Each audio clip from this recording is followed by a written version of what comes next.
আসসালামু আলাইকুম ভিউয়ার্স, আমি তারেক চৌধুরী। এইচএসসি 2022 সালের ধারাবাহিক অর্থনীতির ক্লাসে আজকের পঞ্চম ক্লাস। আম, আজকের যে ক্লাসটি রয়েছে সেটা খুব গুরুত্বপূর্ণ একটি ক্লাস, সুতরাং আপনারা দ্রুত সবাই চলে আসুন লাইভ ক্লাসে এবং আপনাদের বন্ধুদেরকে মেনশন করে দিন, কারণ আজকের যে টপিকটি রয়েছে ওখান থেকে প্রতি বছর কম বেশি পরীক্ষায় আসে। আশা করি আপনারা ভালো আছেন, আমিও ভালো আছি। আপনারা কমেন্ট সেকশনে জানান যে আমাকে ভালো মতো শোনা যাচ্ছে কিনা, কোনো সমস্যা হচ্ছে কিনা, আমার স্লাইডিংগুলো সব কিছু ঠিক আছে কিনা। প্রিয় শিক্ষার্থী বন্ধুরা, আজকের অর্থনীতি প্রথম পত্র দ্বিতীয় অধ্যায় ভোক্তা ও উৎপাদকের আচরণ, বোর্ড প্রশ্ন, সৃজনশীল সমাধান। আমরা প্রথম ক্লাসে পড়েছিলাম উপযোগ ও ক্রমহ্রাসমান প্রান্তিক উপযোগ বিধি, সেটা আমরা প্রথম ক্লাসে কমপ্লিট করেছিলাম। দ্বিতীয় এবং তৃতীয় ক্লাসে আমরা এই টপিকগুলো নিয়ে পড়েছিলাম, যে চাহিদা, যোগান, বাজার ভারসাম্য, এবং পড়েছিলাম চাহিদা, যোগান, বাজার ভারসাম্য। তার মধ্যে প্রথম ক্লাস আমরা পড়েছিলাম এই চাহিদা এবং যোগান নিয়ে, তার দ্বিতীয় ক্লাসে কি পড়েছিলাম বাজার ভারসাম্য নিয়ে। আজকের যে ক্লাসটা রয়েছে সেটা হচ্ছে এই স্থিতিস্থাপকতার ক্লাস নাম্বার 4। এই চ্যাপ্টারের জন্য ক্লাস নাম্বার 4, কিন্তু আমার সিরিয়াল ক্লাস নাম্বার হচ্ছে 5, কারণ আমরা প্রথম ক্লাসে পড়েছিলাম অর্থনীতির প্রথম অধ্যায়টা আমরা পড়েছিলাম।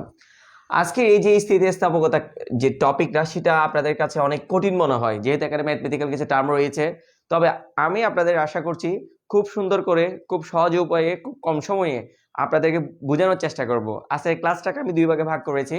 প্রথম পার্টে আমি স্থিতিস্থাপকতার সঙ্গে রিলেটেড যতগুলো সমস্যা সূত্র আছে সেগুলো আমি এস্টাবলিশ করব প্রথম দিকে, এবং পরবর্তী দিকে আমরা দুইটা বোর্ড কোয়েশ্চেন সলিউশন করব। আশা করছি আপনারা শেষ পর্যন্ত থাকবেন এবং বোঝার চেষ্টা করবেন। আর আপনাদের যদি কোনো কিছু বুঝতে অসুবিধা হয় তাহলে অবশ্যই আমাদের কমেন্টস করে জানাবেন, আমরা চেষ্টা করব আপনাদেরকে বোঝানোর জন্য। আবার তাহলে স্থিতিস্থাপকতা, আমরা পরের স্লাইডে যাই। আচ্ছা, ক্লাস নাম্বার 4 স্থিতিস্থাপকতা, যাকে আমরা ইংলিশে ইলাস্টিসিটি বলি।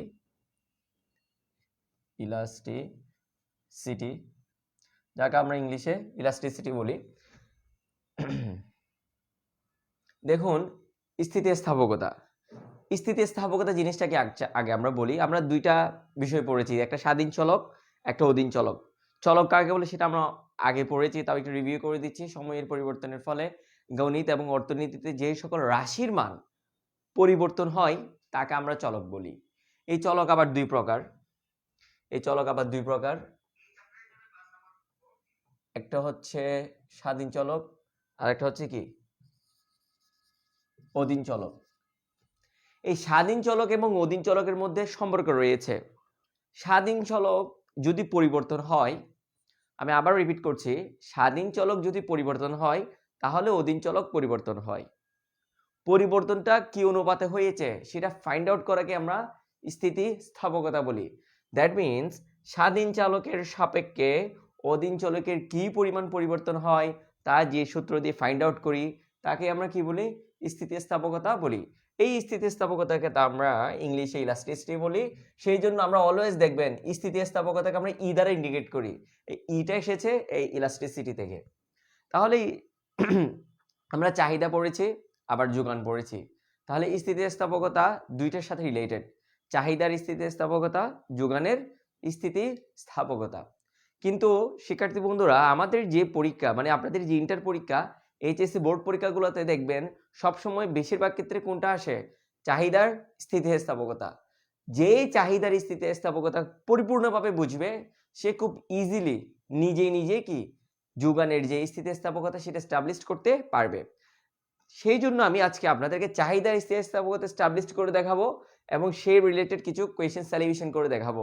আপনাদের বাড়ি কাজ থাকবে যোগান স্থিতিস্থাপকতা সংক্রান্ত কোনো এই সূত্রগুলা এবং সিকিউ গুলো।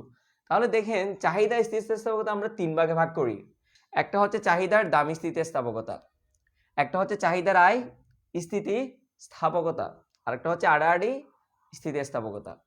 আমরা চাহিদার দাম স্থিতিস্থাপকতাকে বলি প্রাইস ইলাস্টিসিটি অফ ডিমান্ড, আর এটাকে বলি ইনকাম ইলাস্টিসিটি অফ ডিমান্ড, আর এটা হচ্ছে কি ক্রস ইলাস্টিসিটি। এখানে এক দুই প্রায় সিমিলার, এক এবং দুই প্রায় সিমিলার, এটা এবং সিমিলার। আপনারা সমস্যায় পড়বেন নিচেরটা দিয়ে ক্রস ইলাস্টিসিটিতে গিয়ে। আমি আপনাদেরকে এই সম্পর্কে আজকে ডিটেলস আলোচনা করব। তাহলে আমরা স্থিতিস্থাপকতা পেলাম 3 প্রকার। একটা হচ্ছে চাহিদার দামি স্থিতিস্থাপকতা, চাহিদার আই স্থিতিস্থাপকতা এবং চাহিদার আডাআডি স্থিতিস্থাপকতা। আপনাদেরকে এখানে একটা ইম্পর্টেন্ট বিষয় বলে যাচ্ছি। মনে করুন পরীক্ষায় এসেছে চাহিদার স্থিতিস্থাপকতা বের করো। আমি আবার রিপিট করছি যে পরীক্ষায় এসেছে চাহিদা স্থিতিস্থাপকতা বের করো। এখানে তারা কি চায়নি? আই স্থিতিস্থাপকতাও চায়নি, দামি স্থিতিস্থাপকতা চায়নি, আডাআডি স্থিতিস্থাপকতা কিছুই বলেনি। শুধু বলেছে চাহিদা স্থিতিস্থাপকতা বের করো। তখন সবসময় মনে রাখবেন সেই ক্ষেত্রে দামি স্থিতিস্থাপকতা হয়। দ্যাট মিনস 1 নাম্বারটা। যদি পরীক্ষায় শুধুমাত্র স্থিতিস্থাপকতা বের করতে বলে তাহলে অলওয়েজ আনসার হবে এইটা।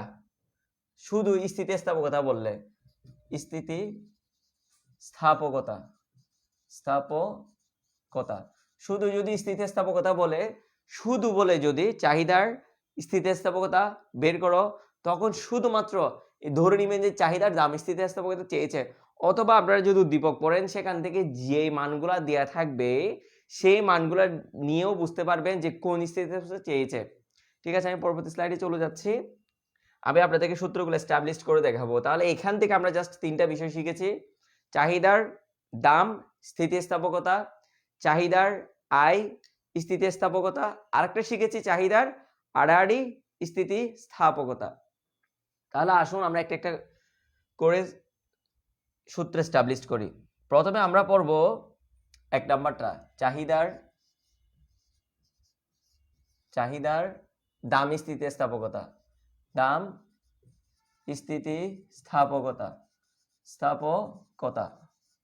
এটাকে আমরা ইডি বলি। ইডি কেন বলি? ইডি মানে হচ্ছে ইলাস্টিসিটি অফ ডিমান্ড।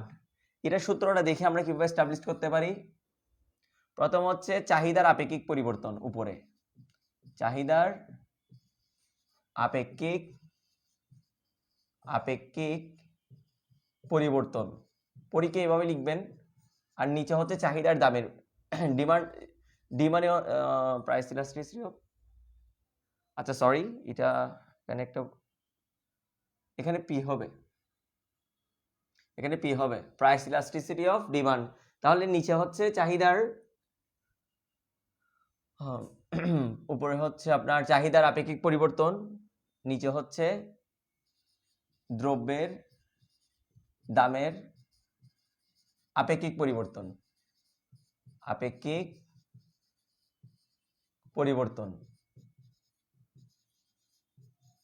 তাহলে ইনিশিয়ালি এই সূত্রটা হচ্ছে এরকম: প্রথম উপরে থাকবে চাহিদার আপেক্ষিক পরিবর্তন, নিচে আসবে দ্রব্যের দামের আপেক্ষিক পরিবর্তন। এরপরে গিয়ে এটা 4 লাইন হয়ে যাবে। একটু দেখুন কিভাবে 4 লাইন হয়। এরপরে গিয়ে আমাদের এটাকে 4 লাইন করা লাগবে। এই যে উপরে কি লিখবেন? উপরে লিখবেন প্রাথমিক, নিচে লিখবেন প্রাথমিক চাহিদা, আর এখানে হচ্ছে চাহিদার পরিবর্তন। নিচে কি লিখবেন? একইভাবে সেম লিখা, এখানে প্রাথমিক চাহিদা, এখানে নিচে আসবে প্রাথমিক দাম,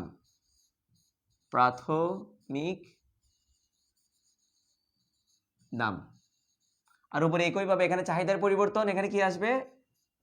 দামের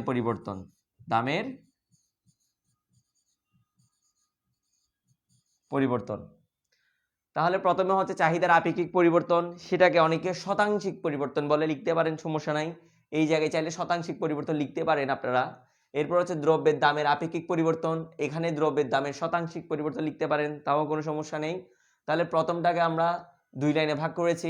নিচে লিখেছি প্রাথমিক চাহিদা, উপরে লিখেছি চাহিদার পরিবর্তন। এখানেও সেম দামের পরিবর্তন, নিচে হচ্ছে প্রাথমিক দাম।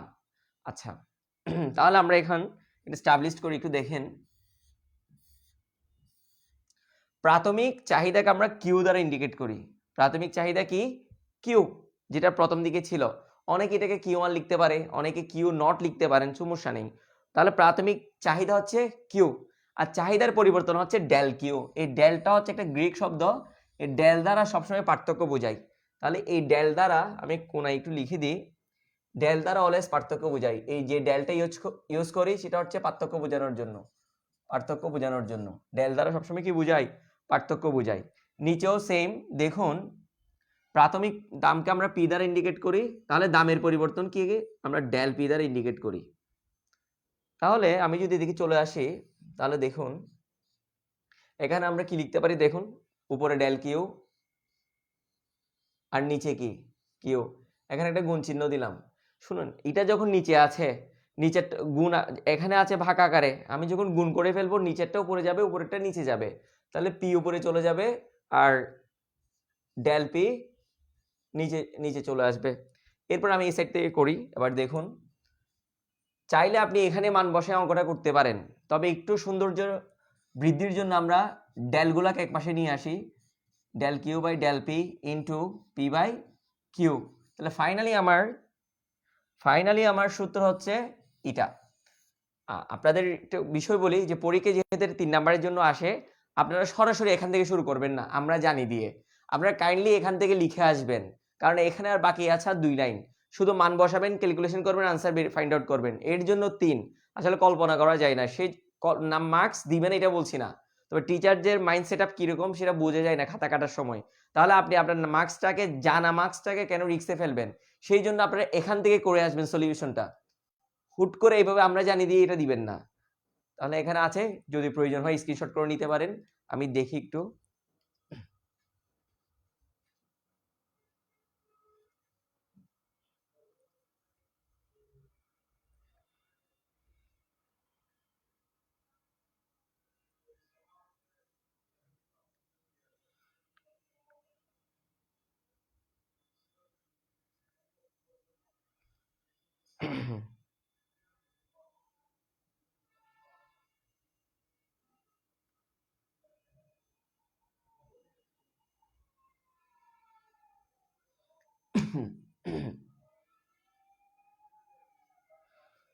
আরজু আসসালামু আলাইকুম ভাইয়া। ওয়ালাইকুম আসসালাম। রাহাত চৌধুরী আসসালামু আলাইকুম। ওয়ালাইকুম আসসালাম। তারপর হচ্ছে রাসেল খান, থ্যাঙ্কস। ফাইজিয়া সালমা, ফাইজ মোহাম্মদ, ধন্যবাদ সবাইকে। তাহলে দেখুন আমি আবার একটু রিপিট করে দিই যে আমরা চাহিদার দাম স্থিতিস্থাপকতা কিভাবে বের করব। চাহিদার দাম স্থিতিস্থাপকতা ইপি সমান চাহিদার আপেক্ষিক পরিবর্তন ডিভাইডেড বাই দ্রব্যের দামের আপেক্ষিক পরিবর্তন। পরে এটা এস্টাবলিশমেন্ট দিয়েছি। এখন দেখেন সবচেয়ে ইম্পর্টেন্ট পয়েন্ট আমি রেখে দিয়েছি, বলি নেই, এখানে মাইনাস আসে অনেক সময়, কিন্তু এই মাইনাসটা আমরা গ্রহণ করব না। মাইনাসটা এখানে দাম এবং পরিমাণের মধ্যে যে বিপরীতমুখী সম্পর্ক সেটা ইন্ডিকেট করে, কোনো মান ইন্ডিকেট করে না। সেই কারণে আমরা অলওয়েজ মাইনাস মান বর্জন করব, মাইনাস মান বর্জন করে। তাহলে আমরা এখানে কি নিব? অলওয়েজ প্লাস মান নিব। অলওয়েজ কি মান নিব? প্লাস মান নিব। এখন আমি যদি প্লাস মান নিতে যাই, এখানে 3টা কন্ডিশন ক্রিয়েট হয়। এটা একটু ভালো করে দেখেন, লাল কালি দিয়ে লিখছি। এক নাম্বার হচ্ছে ইপি ইপি ইপি, তাহলে 3টা। একবার হচ্ছে দেখা যায় কি এটা 1-এর থেকে বড় হয়, আবার দেখা যায় এটা 1-এর সমান আসে, আবার দেখা যায় এমন একটা মান আসে যেটা 1-এর চেয়ে কি ছোট। তাহলে এখানে 3টা মান আসে। একটা হচ্ছে price elasticity is greater than 1, price elasticity equal to 1, আরেকবার আসে কি price elasticity equal to less than 1। যদি এই কন্ডিশন আসে এটা হচ্ছে কি বিলাসজাত দ্রব্য, বিলাসজাত দ্রব্য। পরীক্ষা এগুলো আনসার চাই। যদি এইভাবে আসে সেটা হচ্ছে সাধারণ দ্রব্য, সাধারণ দ্রব্য। আর এইভাবে আসলে নিত্য প্রয়োজনীয় দ্রব্য, নিত্য প্রয়োজনীয় দ্রব্য। এটার একটা সামারি আছে পরের পেজে, সমস্যা নেই। তাহলে দেখুন আমরা এখানে 3 ধরনের মান পেতে পারি। প্রাইস ইলাস্টিসিটি অফ ডিমান্ড বা দাম স্থিতিস্থাপকতা 1-এর চেয়ে বড় হতে পারে। যদি 1-এর চেয়ে বড় হয় সেটা হচ্ছে বিলাসজাত দ্রব্য, যদি 1-এর সমান হয় তাহলে কি সাধারণ দ্রব্য, আর 1-এর চেয়ে ছোট হলে সেটা হচ্ছে নিত্য প্রয়োজনীয় দ্রব্য।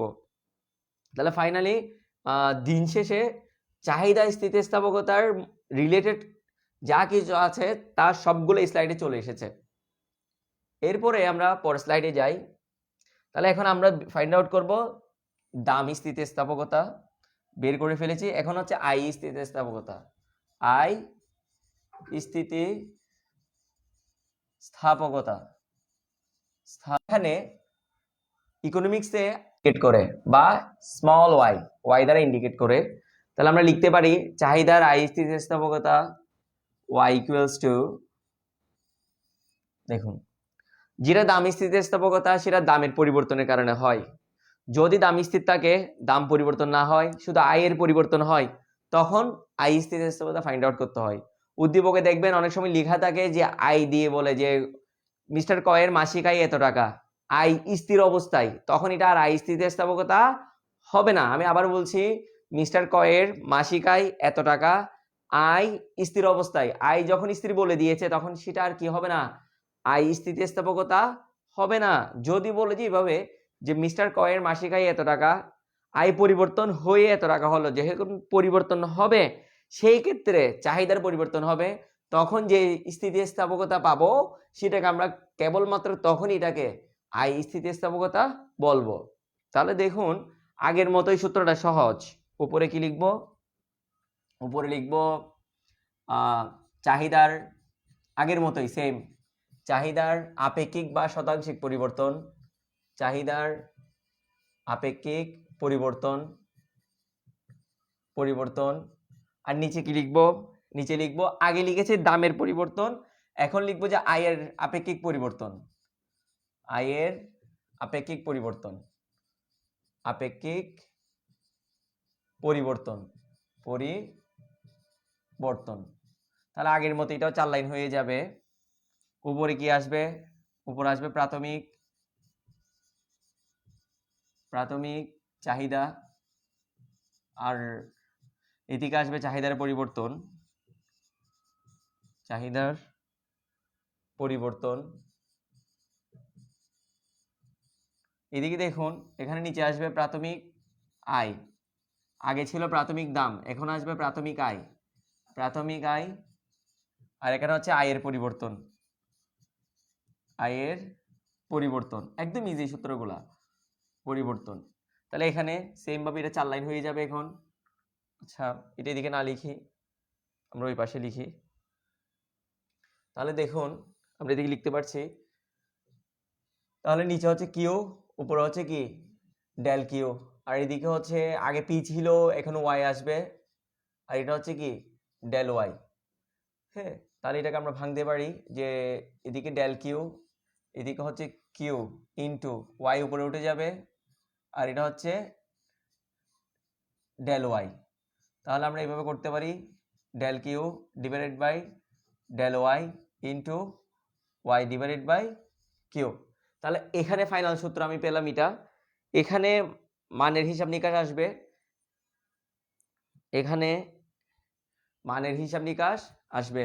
তাহলে দেখুন ফাইনালি আমরা সূত্র পেয়েছি কিরকম, চাহিদার আপেক্ষিক পরিবর্তন, আয়ের আপেক্ষিক পরিবর্তন, চাহিদা পরিবর্তন, তারপর চাহিদার প্রাথমিক চাহিদা, চাহিদার পরিবর্তন, প্রাথমিক আয়, আয়ের পরিবর্তন। জাস্ট আমি সিম্বলগুলো বসিয়েছি। তাহলে এখানে ফাইনাল সূত্র পেয়েছি আমরা কি, del q divided by del y into y by q. তাহলে আমরা ফাইনালি একটা কনক্লুশনে চলে এসেছি। এরপরে আমার আরেকটা বাকি আছে, সেটাতে যাব। আপনারা একটি স্ক্রিনশট করে নিতে পারেন চাইলে।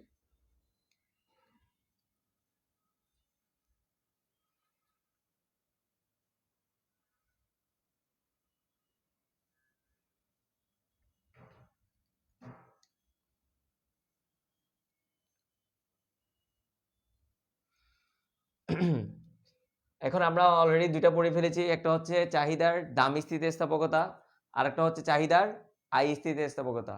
আমাদের এখন বাকি আছে ক্রস ইলাস্টিসিটি বা আড়াআড়ি স্থিতিস্থাপকতা, যেটা আপনাদের কাছে কঠিন মনে হয়।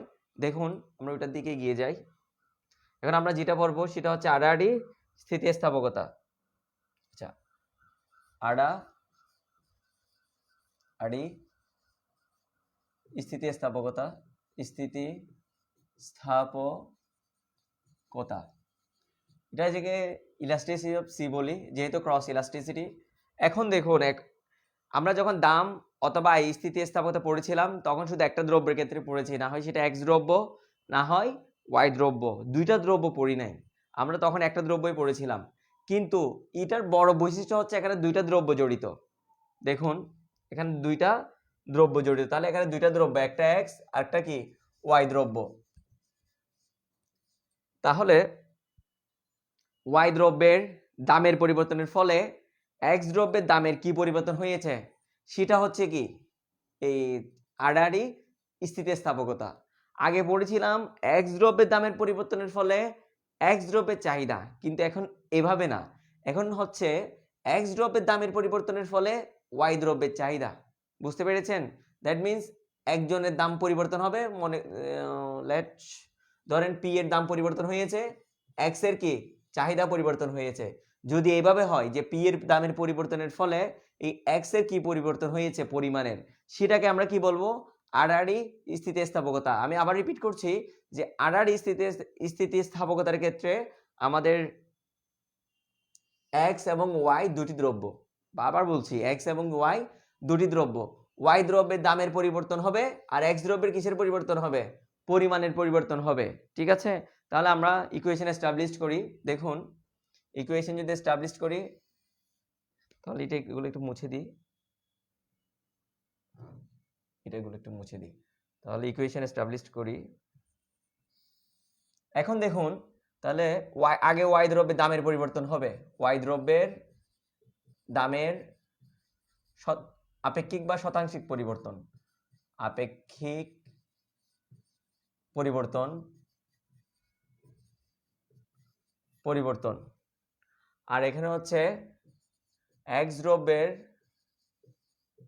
চাহিদার পরিবর্তন, চাহিদার পরিবর্তন পরিবর্তন তাহলে একজনের দাম পরিবর্তন হবে আর আরেকজনের চাহিদার পরিবর্তন হবে।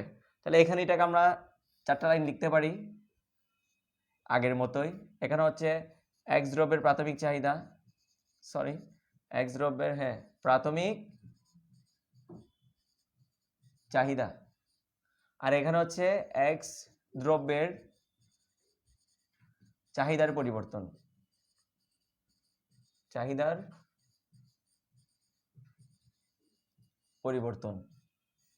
নিচে কি হবে? ওয়াই দ্রব্যের, নিচে কিন্তু অলওয়েজ ওয়াই দ্রব্য, ওয়াই দ্রব্যের প্রাথমিক দাম, ওয়াই দ্রব্যের দামের পরিবর্তন, দামের পরিবর্তন। তাহলে আমরা আমাদের ইকুয়েশন এস্টাবলিশ করতে পারি। দেখুন এখানে হচ্ছে কিউ, কিন্তু এখানে একটা এক্স দিব যেটা এক্স দ্রব্যের পরিবর্তন, আর এখানে হচ্ছে ডেল কিউ এক্স, আর এখানে দেখুন এখানে হচ্ছে দামের পরিবর্তন পি, তবে একটা ওয়াই দিব যেহেতু ওয়াই এর, আর এখানে হচ্ছে ডেল পি ওয়াই। তাহলে এইটাকে যদি আমি এই পাশে নিয়ে আসি দেখুন তাহলে হচ্ছে del Q X divided by Q X into P এর জন্য হচ্ছে P Y, del P Y. তাহলে del Q X del P Y into P Y divided by Q X. তাহলে এখানে আমি ফাইনালি ইকুয়েশন পেলাম এটা। আশা করি আপনারা বুঝতে পেরেছেন। এখানে যে বিষয়টা বলার সেটা হচ্ছে স্টুডেন্টরা কোন জায়গায় মেজর ভুল করে বলি। আমি এখানে কি লিখেছি? ওয়াই দ্রব্যের দামের পরিবর্তন, আর উপরে লিখেছি এক্স দ্রব্যের দামের পরিবর্তন। আচ্ছা বিষয়টাকে এমন হতে পারে না যে এক্স দ্রব্যের দামের পরিবর্তন হয়েছে আর ওয়াই দ্রব্যের চাহিদা পরিবর্তন হয়েছে? বিষয়টা হচ্ছে যে দ্রব্যের দাম পরিবর্তন হবে সে নিচে, যদি এক্স দ্রব্যের দামের পরিবর্তন হয় নিচে লিখবে এভাবে এক্স দ্রব্যের দামের পরিবর্তন, এটা উদ্দীপকের উপর ডিপেন্ড করবে। আর ওয়াই দ্রব্যের চাহিদার পরিবর্তন হলে উপরে ওয়াইটা উপরে চলে যাবে। এর অর্থ এই নয় যে ওয়াই অলওয়েজ নিচে থাকবে বা এক্স অলওয়েজ উপরে থাকবে। এর অর্থ হচ্ছে এটা যার দাম পরিবর্তন হবে সেটা এক্স হোক বা ওয়াই হোক সেই নিচে থাকবে। এই যে ওয়াই দ্রব্যের দামের পরিবর্তন, যদি এক্স দ্রব্যের দাম পরিবর্তন হয় এখানে আমরা লিখবো এক্স দ্রব্যের দামের পরিবর্তন বা আপেক্ষিক পরিবর্তন। এখানে ইকুয়েশন দিয়ে সরি এভাবেই আপনি সূত্রটা এস্টাবলিশ করতে পারবেন। এখানে মুখস্থ করার কিছুই নেই, এখানে মুখস্থ করার কিছুই নেই, শুধুমাত্র প্রথম লাইনটা যদি মনে থাকে তাহলে আপনি নিজে নিজে কি ক্রিয়েট হয়ে যায়, এই সমীকরণটা ক্রিয়েট হয়ে যায় বা সূত্রটা ক্রিয়েট হয়ে যায়। ওখানে জাস্ট উদ্দীপক থেকে নিয়ে মানগুলো বসিয়ে দিবেন, কাজ শেষ। দেখুন আপনারা স্ক্রিনশট করে নিতে পারেন, এখানে আছে।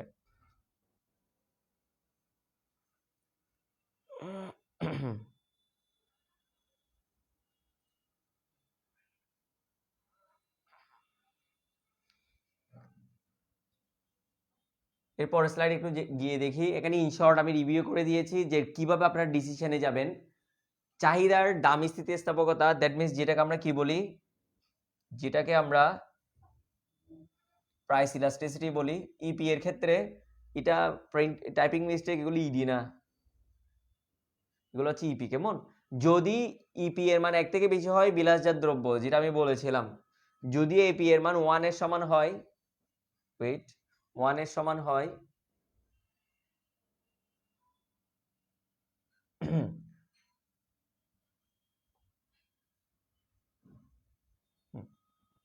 যদি ইপি এর মান 1 এর সমান হয় সাধারণ দ্রব্য, যদি ইপি এর মান 1 থেকে কম হয় নিত্য প্রয়োজনীয় দ্রব্য। এরপর দেখেন চাহিদার আই স্থিতিস্থাপকতা থেকে কিভাবে ডিসিশনে যাবেন, এটাকে আমরা কি বলি, ই ওয়াই। এখান থেকে কিভাবে ডিসিশনে যাবেন, যদি পজিটিভ মান আসে, যদি কি আসে, পজিটিভ মান আসে, তাহলে কি দ্রব্য, সাধারণ দ্রব্য। সরি, যদি নেগেটিভ মান আসে তাহলে নিত্য প্রয়োজনীয় বা গিফেন দ্রব্য। আমি আবার বলছি, এই ক্ষেত্রে মাইনাসটা কি হবে না, কাউন্ট হবে না। তবে এই ক্ষেত্রে মাইনাস প্লাস দুইটাই কাউন্ট হবে। এখানে ঋণাত্মক মান বর্জন করে মাইনাস, এখানে মাইনাস মান কি করে, বর্জন করে, বর্জন করে। তবে এখানে মাইনাস মান বর্জন করা যাবে না, এখানে মাইনাসটা আপনাকে কি দিবে, ডিসিশন দিবে। আর এখানে ক্ষেত্রে আসেন আর স্থিতিস্থাপকতা, যেটা আমরা ক্রস ইলাস্টিসিটি বলি, সেখানে যদি প্লাস আসে পরিবর্তক দ্রব্য, মাইনাস আসলে পরিপূরক দ্রব্য, আর শূন্য আসলে সম্পর্কহীন দ্রব্য। তাহলে আমি আবার বলছি, শুধু মাইনাসটা স্কিপ করা হবে এই জায়গায়, মাইনাস আমাকে কোনো রেজাল্ট দিবে না, তবে বাকি দুইটাতে আমাকে মাইনাস এবং প্লাস রেজাল্ট দিবে। তাহলে দেখুন, আশা করি আপনারা বুঝতে পেরেছেন। আমাদের এখানে পরবর্তী দুইটা সৃজনশীল আছে, ওই দুইটা সৃজনশীল এখন আমরা করব। এখানে একটা উদ্দীপক দিয়ে আছে, এটা হচ্ছে সিলেট বোর্ড 2019। এখানে কি বলেছে, এক্স দ্রব্যের দাম, এখানে দেখুন দিয়ে আছে পি এক্স, এক্স দ্রব্যের দাম দিয়ে আছে, এক্স দ্রব্যের চাহিদা দিয়ে আছে, এবং ওয়াই দ্রব্যের কি দিয়ে আছে, চাহিদা দিয়ে আছে। তাহলে এখানে দুইটা দ্রব্য, এখানে দুইটা দ্রব্য, তবে কনফিউজড হওয়ার কিছু নেই, প্রশ্নের উপর ডিপেন্ড করে আমরা ইউজিং এ যাব। তাহলে এখানে দুইটা দ্রব্য, একটা হচ্ছে এক্স দ্রব্যের দাম, এরপর হচ্ছে একটা এক্স দ্রব্যের চাহিদা, আর একটা হচ্ছে কি ওয়াই দ্রব্যের চাহিদা। ক নাম্বার কি বলেছে, চাহিদার দাম স্থিতিস্থাপকতা কি। তাহলে চাহিদার দাম স্থিতিস্থাপকতা কাকে বলবো, কোন দ্রব্যের দামের শতাংশিক পরিবর্তনের ফলে চাহিদার যে শতাংশিক পরিবর্তন হয় তাকে কি বলবো, চাহিদার দাম স্থিতিস্থাপকতা বলবো। গেল। এরপরে 2 নম্বর কোয়েশ্চেন কি বলেছে, নিত্য প্রয়োজনীয় দ্রব্যের চাহিদা অস্থিতিস্থাপক হয় কেন। এটার কারণ একটাই, নিত্য প্রয়োজনীয় দ্রব্যের ক্ষেত্রে দাম বাড়লে বা কমলে চাহিদা তেমন একটা কি হয় না, পরিবর্তন হয় না। যেমন আমি একটা কমন উদাহরণ সবাইকে দিই, যে লবণ একেবারে সস্তা হয়ে গেছে 1 টাকা কেজি, তখন কি আপনারা 3-4 বস্তা লবণ বাসায় নিয়ে আসবেন, আনবেন না, কারণ লবণের আগে যে পরিমাণ চাহিদা ছিল, দাম কমার ফলেও চাহিদা সেই পরিমাণ থেকে গেছে। সেই কারণে আমরা বলে থাকি যে নিত্য প্রয়োজনীয় দ্রব্যের চাহিদার অস্থিতি স্থাপক। তাহলে ক এবং খ এর আনসার এখানে আছে, একটু দেখে নেন, তারপর আমরা গতে যাব। কি বলেছে একটু পড়ি, কোন দ্রব্যের দামের পরিবর্তনের ফলে তার চাহিদার পরিমাণে যে পরিবর্তন ঘটে তাকে চাহিদার দাম স্থিতিস্থাপকতা বলা হয়। খ নাম্বার ছিল, নিত্য প্রয়োজনীয় দ্রব্যের ক্ষেত্রে দামের পরিবর্তনের ফলে চাহিদার তেমন কোনো কি হয় না, পরিবর্তন হয় না বলে চাহিদা অস্থিতিস্থাপক। এটা হচ্ছে মেইন লাইন, এখানে আছে, আপনারা দেখে নেবেন, যেহেতু এগুলো আপনারা পারবেন, এগুলো থিওরিটিক্যাল কোয়েশ্চেন, প্রবলেম নাই। এরপর দেখুন এখানে কি বলেছে, গ নাম্বারে, উদ্দীপকের ভিত্তিতে এক্স দ্রব্যের চাহিদা স্থিতিস্থাপকতা বের করো। এক্স দ্রব্যের কি বের করতে বলেছে, চাহিদা স্থিতিস্থাপকতা। আমি আগেই বলে দিয়েছিলাম আপনাদেরকে, যদি কোনো কিছু মেনশন করে না দেয়, কোনো কিছু যদি মেনশন করে না দেয় যে চাহিদার দাম স্থিতিস্থাপকতা নাকি আই স্থিতিস্থাপকতা নাকি আডার স্থিতিস্থাপকতা, যদি মেনশন করে না দেয়, সেক্ষেত্রে আমরা অলওয়েজ কোনটা করব, ডেটার উপর ডিপেন্ড করে দাম স্থিতিস্থাপকতা করব। যেহেতু এখানে চাহিদার দাম দেয়া আছে, এক্স দ্রব্যের পরিমাণ দেয়া আছে, এই গর জন্য আমার ওয়াই এর অংশে, ওয়াই এর যে সেকশন আছে সেটা নিয়ে কোনো চিন্তা করার দরকার নেই, কারণ আমি উদ্দীপকে এক্স দ্রব্যের চাহিদা স্থিতিস্থাপকতা বের করার জন্য আমার কি দিয়ে আছে, এখানে দাম দিয়ে আছে আর চাহিদা দিয়ে আছে। তাহলে আমরা এই দুইটা মান দিয়ে, এই দুইটা মান ইউজ করেই এটা খুব ইজিলি বের করতে পারি। তাহলে আসুন আমরা অঙ্কটা করি আস্তে আস্তে। কি বলেছে দেখুন, এখানে বলি, দুইটা দাম, এখানে হচ্ছে প্রাথমিক দাম হচ্ছে এটা হচ্ছে প্রাথমিক দাম P1, এটা হচ্ছে পরিবর্তনশীল দাম পরবর্তীতে যেটা হয়েছে এখানে। তাহলে প্রাথমিক চাহিদা কোনটা? Q1, আর এটা হচ্ছে পরিবর্তনের ফলে যে চাহিদা হয়েছে। তাহলে আমাদের ডেটা সব দিয়ে আছে, জাস্ট অঙ্কটা করতে হবে। কেমন? তাহলে আসুন এখানে একটু লিখি গ নাম্বারের আনসার, তাই না? গ গ উদ্দীপক হতে তাহলে প্রাথমিক দাম P1 দেয়া আছে, P2 দেয়া আছে, তারপর হচ্ছে এখান থেকে আমরা ডেল পি বের করতে পারবো। ডেল পি কিভাবে বের করব? P2 minus P1। এরপর দেখুন Q1 দেয়া আছে, Q2 ও দেয়া আছে। আমরা ডেল কিউ কিভাবে বের করব? Q2 minus Q1। আগে স্লাইডে ফিরে যাই। তাহলে 10 20 10 12 10 10 12 20 10 10 12 20 10, তাহলে এটা হচ্ছে 10, তারপরে হচ্ছে 12,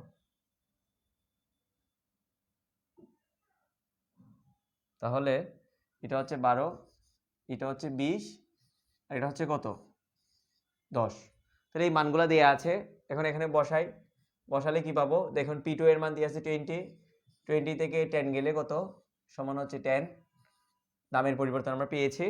এখানে দেখুন মান বসাই, Q2 এর মান আছে 10, ওখানে 12 চলে যাবে, তার মাইনাস কত? -2। এখন আমরা আমাদের কাছে সব মান দেয়া আছে, শুধুমাত্র আমরা চাহিদার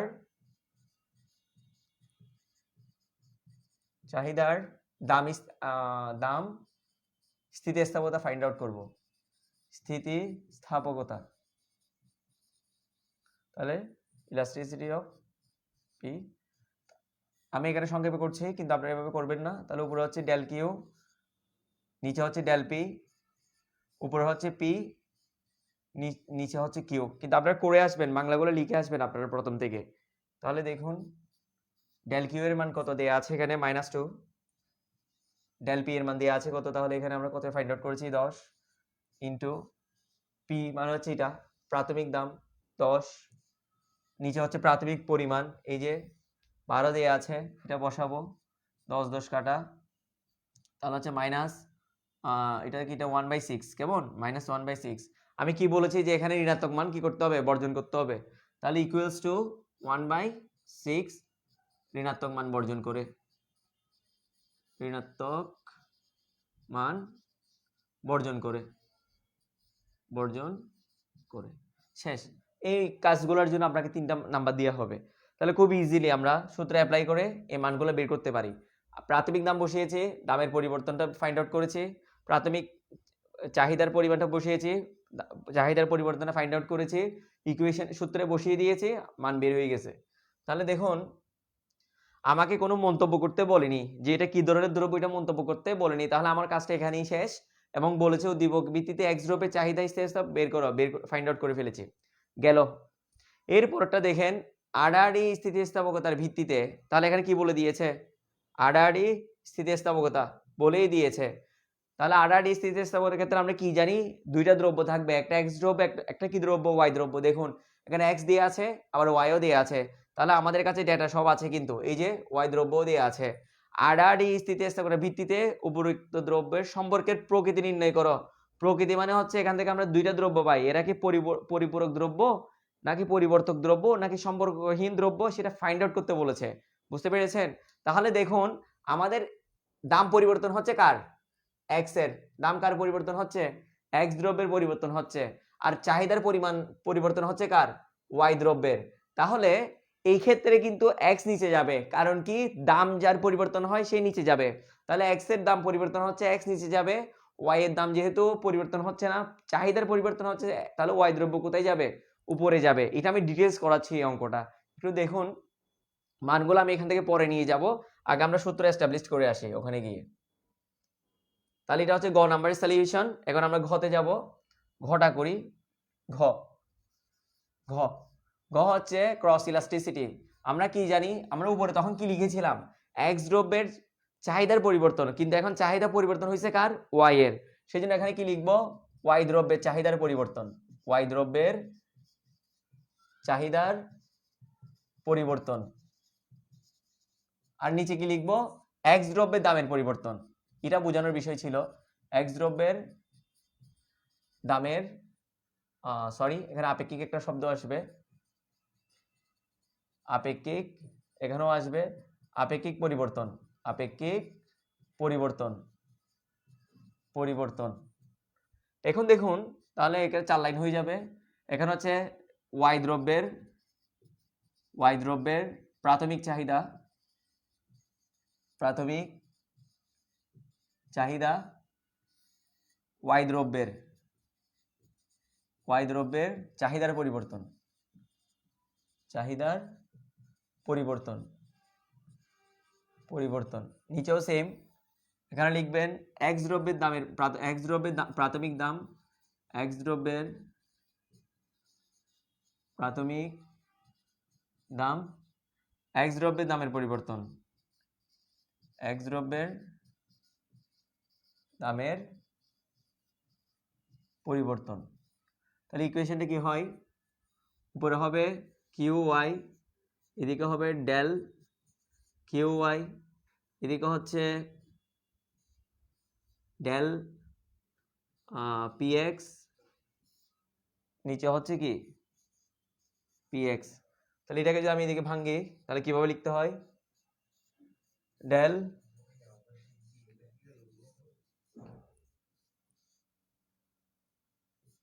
পি এক্স ডেল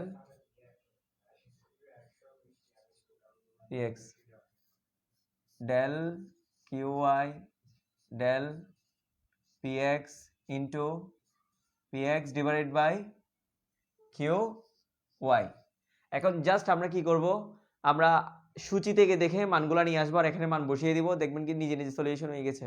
শুধু যেটা বোঝানোর বিষয় ছিল যে তখন যে সূত্রটা দিয়েছি সেক্ষেত্রে ওয়াইটা নিচে ছিল, কারণ আমি বলেছি দাম পরিবর্তন হবে সে নিচে আসবে, তখন সূত্রটা আমি ওয়াই ধরে করেছিলাম, কিন্তু এখানে দাম পরিবর্তন হচ্ছে কার, এক্স এর, সেজন্য এক্স নিচে চলে এসেছে। তাহলে আসুন আমরা ওখান থেকে উদ্দীপক থেকে এই সূচি থেকে মানগুলো আনি উদ্দীপক থেকে। তাহলে দেখুন P1 হচ্ছে 10, P2 হচ্ছে কত 20, 10 আর 20, 10 20। তাহলে আমরা এখানে লিখতে পারি P1 হচ্ছে 10, P2 হচ্ছে 20, ঠিক আছে। এটা হচ্ছে x, না x এর, হ্যাঁ x এর। তাহলে আমরা কি লিখতে পারি, del px equal to 20 minus 10 equal to কত 10। তাহলে এক সাইড ক্লিয়ার হয়ে গেছে আমাদের। এরপরে আবার যাই, গিয়ে দেখি y এর কি অবস্থা। y এর ক্ষেত্রে দেখুন প্রথমে ছিল 20 প্রাথমিকটা, দেখুন এটা হচ্ছে দ্রব্যে চাই, তাহলে এটা হচ্ছে Q1, এক্ষেত্রে এটা হচ্ছে Q2, তাহলে একটা হচ্ছে 20 একটা হচ্ছে 5। তাহলে আমরা এটা করি, 20 প্রাথমিকটা ছিল 20, তাহলে আমরা এই জায়গায় ছোট করে করি, প্রাথমিকটা হচ্ছে 20, এই জায়গায় ভিন্ন একটা কালার দিয়ে করি। তাহলে আমরা QY সমান পেয়েছি 20, এরপর হচ্ছে QY2 সমান পেয়েছি 5।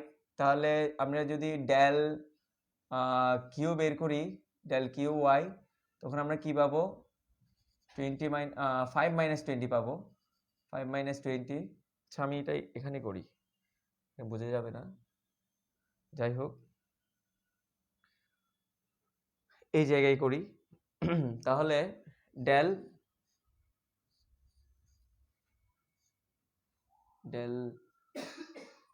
QY, ডেল QY সমান হচ্ছে 5 মাইনাস 20 সমান হচ্ছে মাইনাস 15।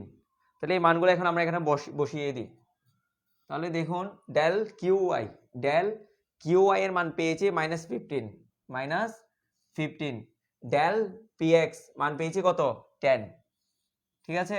তাহলে এটা x দ্রব্যের প্রাথমিক চাহিদা কত ছিল 10 ছিল, তাহলে 10 বসিয়েছি।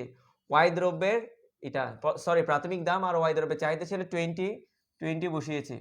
এখন জাস্ট আমরা ক্যালকুলেশন করব, কাজ শেষ। এটা কাটাকাটি গেল, তারপর হচ্ছে এখানে একটা মাইনাস আছে, এটা কাটা গেলে 5 দিয়ে যদি কাটি 3 আর নিচে হচ্ছে 4। তাহলে আমাদের অঙ্ক হয়ে গেছে। যেহেতু এখানে আমাদের মাইনাস মান এসেছে, মাইনাস মান যেহেতু এসেছে, দ্রব্য দুইটা হচ্ছে পরিপূরক, পরিপূরক দ্রব্য। কিভাবে আমরা সলিউশনে গেলাম? মাইনাস মানের এটা একটু দেখে আসি। এই যে মাইনাস মান যদি আসে সেটা হচ্ছে পরিপূরক দ্রব্য। তার চাহিদার অলরেডি স্থিতিস্থাপকতা যেহেতু আমার মাইনাস মান চলে এসেছে এখানে, তাহলে দ্রব্যটা হচ্ছে কি পরিপূরক দ্রব্য। তাহলে এটাই প্রকৃতি নির্ণয় করতে বলেছে। তাহলে আমরা ইজিলি বলতে পারি দ্রব্যটি একটি পরিপূরক দ্রব্য।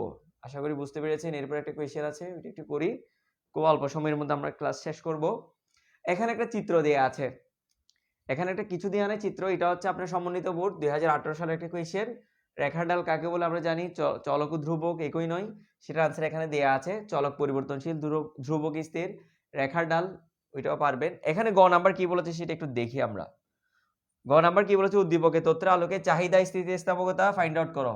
এখানেও বলে দেয় নাই আমরা কি দামি স্থিতিস্থাপকতা বের করব, নাকি আই স্থিতিস্থাপকতা বের করব, নাকি আডাডি স্থিতিস্থাপকতা বের করব। আমাকে জাস্ট বলেছে কি বলেছে? চাহিদা স্থিতিস্থাপকতা বের করার জন্য।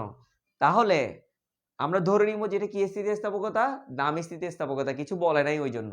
আমার উদ্দীপকে কি কি মান দিয়ে আছে? দাম দিয়ে আছে, আর কি দিয়ে আছে? চাহিদা দিয়ে আছে। তাহলে ইজিলি আমরা এটা সূত্র অ্যাপ্লাই করে মানটা বের করতে পারি, যেটা আপনাদের কাজ। আমি জাস্ট এখানে একটা বিষয় বুঝিয়ে দিচ্ছি, আমি অঙ্কটা করে দিব না, এটা আপনাদের বাড়ির কাজ থাকলো কুরবানের জন্য। অঙ্কটা একটু দেখুন এখানে কোন জায়গায় আপনারা ভুল করবেন একটু দেখি আগে।